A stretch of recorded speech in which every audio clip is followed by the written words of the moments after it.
5 राज्यों में चुनाव नतीजों के 10 दिन बाद पेट्रोल, डीजल और रसोई गैस की कीमतों में एक साथ बढ़ोतरी की गई है। तेल कंपनियों ने 125 दिन बाद पेट्रोल में 88 पैसे तो डीजल में 83 पैसे और घरेलू गैस सिलेंडर में 50 रुपए महंगा कर दिया है।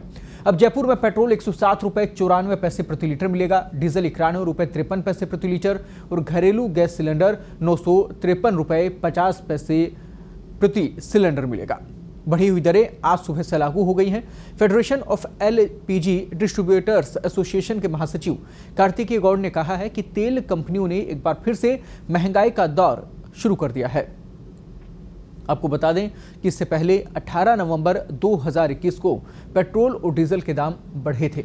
तो पेट्रोल और डीजल एक बार फिर से महंगे हो गए हैं और महंगाई की मार लगातार जनता पर जारी है और अपने चरम पर पेट्रोल और डीजल की कीमतें बनी हुई थी पहले से ही, लेकिन अब एक बार फिर से तेल के भाव बढ़ना, गैस के भाव बढ़ना आम जनता के लिए परेशानी का सबब बन गया है, क्योंकि 2 साल से कोरोना काल से जूझ रही जनता के लिए कहीं ना कहीं अब जो समय है वो रिकवरी का है, लेकिन अब चुनौतीपूर्ण स्थितियां तो जा रहे हैं। बच्चे के लिए आइसक्रीम ले आते थे, वो बंद हो गई है।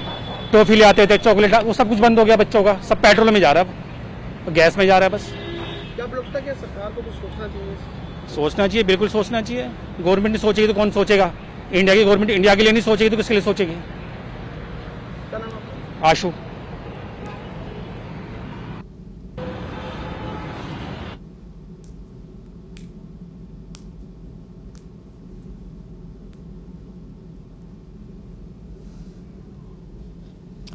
महंगाई की मार सर चढ़कर बोल रही है। लगातार जो कीमतें हैं वो बढ़ती चली जा रही हैं और आम जनता त्राही त्राही कर रही है। जिस प्रकार से महंगाई बनी हुई है, लगभग 2 साल का कोरोना काल का समय कैसे भी करके जनता ने निकाला है, तो अब राहत की उम्मीद जनता ज़रूर करती है, लेकिन उसके बावजूद भी महंगाई चरम पर है और आखिरकार इस महंगाई से निपटान का फिलहाल कोई तरीका नज़र नहीं आ रहा है।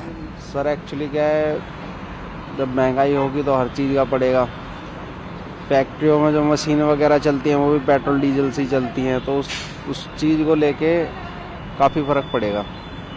आम आदमी की जेब पे, आम आदमी की किचन में जब पेट्रोल डीजल के पैसे बढ़ जाते हैं, जो आम आदमी नीचे तबके का आदमी है तो कितना परेशानी झेलता है?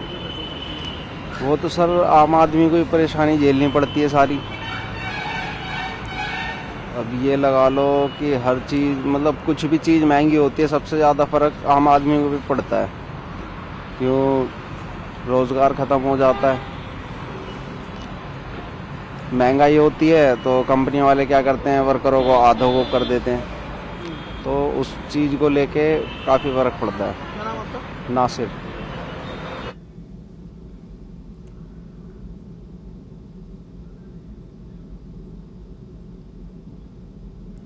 और पेट्रोल डीजल की कीमतें बढ़ गई हैं। जयपुर से हमारे वरिष्ठ संवाददाता स्वतंत्र जैन इस वक्त हमारे साथ जुड़ गए हैं। स्वतंत्र, एक बार फिर से कीमतें बढ़ी हैं, क्या स्थिति है, कारण क्या समझ आ रहा है अभी कीमतें बढ़ने का? कीमतें बढ़ने का कारण तो जो सबसे जग जाहिर कारण है कि क्रूड ऑयल के भाव बढ़े हैं, लेकिन क्रूड ऑयल के भाव पिछले दिनों में गिरावट का रुख देखा जा रहा है। इसके बावजूद पेट्रोल डीजल के दाम बढ़ा दिए गए हैं। पहले बल्क डीजल के दाम बढ़ाए गए, बल्क डीजल पर लगभग 25 रुपये पूरे देश में बढ़ाया गया एक साथ, और अब एक साथ आप देख रहे हैं कि इसमें खुदरा दामों में बढ़ोतरी की गई है, वो भी 87 लगभग 80 पैसे और 88 पैसे के आसपास बढ़ोतरी की गई है। ये बहुत बड़ी बढ़ोतरी है और इसका काफी दीर्घकालीन असर होंगे महंगाई पर, क्योंकि एक बार जो महंगाई बढ़ जाती है, किसी भी दाम की कंपनियां बढ़ा देती हैं तो वो उसको एडजस्ट नहीं करती हैं, कम नहीं करती हैं। तो ये बहुत दुर्भाग्यपूर्ण लग रहा है अभी, क्योंकि इस तरह के हालात अभी नहीं थे कि आप पेट्रोल डीजल के दाम बढ़ाएं और गैस के दाम बढ़ाएं।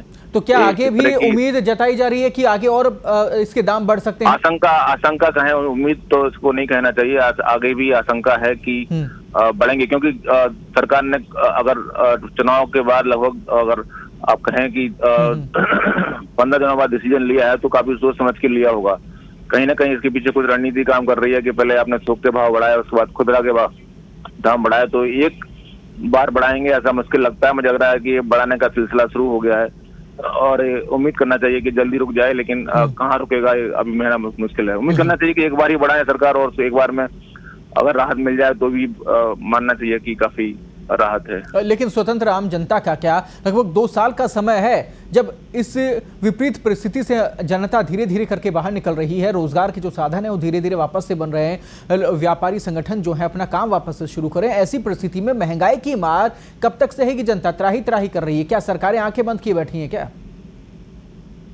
बिल्कुल सही बोल रहे हैं। ऐसे समय में जबकि अर्थव्यवस्था में रिकवरी देखी जा रही है और महंगाई बढ़ा देना किसी भी तरह से आप नहीं कह सकते कि एक अच्छा डिसीजन है, क्योंकि महंगाई ऐसे समय में बढ़ेगी तो आपकी डिमांड कम होगी और डिमांड कम होने का पूरी अर्थव्यवस्था पर नकारात्मक असर आएगा। कोई भी किसी भी आज के समय में जो स्तर के अभी जो पेट्रोल डीजल के भाव है वो कहीं कम नहीं है। 107 रुपया पेट्रोल और 90 रुपया के आसपास डीजल मिल रहा है, वो कहीं कम नहीं कह सकते, काफी अधिक पहले से हैं और इसको बढ़ाने की फिर से जरूरत कतई महसूस नहीं की जा रही थी। किसी भी कोण से आप कहें तो इतने अधिक नहीं थे। आप जब रूस से आप पेट्रोल डीजल खरीदने जा रहे हैं, क्रूड ऑयल खरीदने जा रहे हैं, सस्ता क्रूड ऑयल खरीदने जा रहे हैं, उसका समझौता भी हो गया है और डीजल के दाम पर क्रूड ऑयल के बाद अंतर्राष्ट्रीय बाजार में कम हो रहे हैं।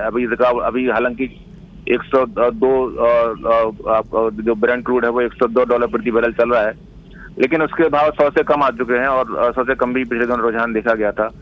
तो ऐसे दौर में किसी भी अर्थव्यवस्था के लिए एक नकारात्मक संकेत है और जबकि आरबीआई खुद चेतावनी दे रहा है कि ये महंगाई दर हमारा 6% से बाहर निकल चुकी है, इससे अधिक जो है ना चिंताजनक होगी। ऐसे समय में भाव बढ़ा देना, थोक भाव बढ़ा देना, खुदरा दाम बढ़ा देना, मुझे लग रहा है कि सरकार को इस पर विचार करना चाहिए फिर से। बिल्कुल विचार करना बेहद जरूरी है, क्योंकि जनता के पीछे सरकार है और जनता के लिए सरकार है और ऐसे में अगर वापस से आप उनकी नहीं सुनते हैं, लगातार वो मांग कर रहे हैं और ऐसे में भी आप अगर नहीं सुनते हैं, देखिए उनकी करते हैं, तो जनता जवाब देगी फिर। बहुत बहुत धन्यवाद स्वतंत्र तमाम जानकारी के लिए। जयपुर से हमारे सहयोगी जुड़े जो कि महत्वपूर्ण अपडेट इस खबर से जुड़ी हुई थी वो आप तक पहुंचाई उन्होंने। लेकिन यहां सवाल ये उठता है कि आखिरकार सरकार कब जागेगी और कब इस समस्या का समाधान हो पाएगा? लगातार भाव बढ़ते चले जाते हैं, सिर्फ चुनाव के समय में दिखावा होता है, उस समय दाम रोक दिए जाते हैं और फिर मनमानी शुरू हो जाती है। तो ये बड़ी विपदा इस वक्त आम जनता पर बनी हुई है, सरकार को देखना होगा, समझना होगा।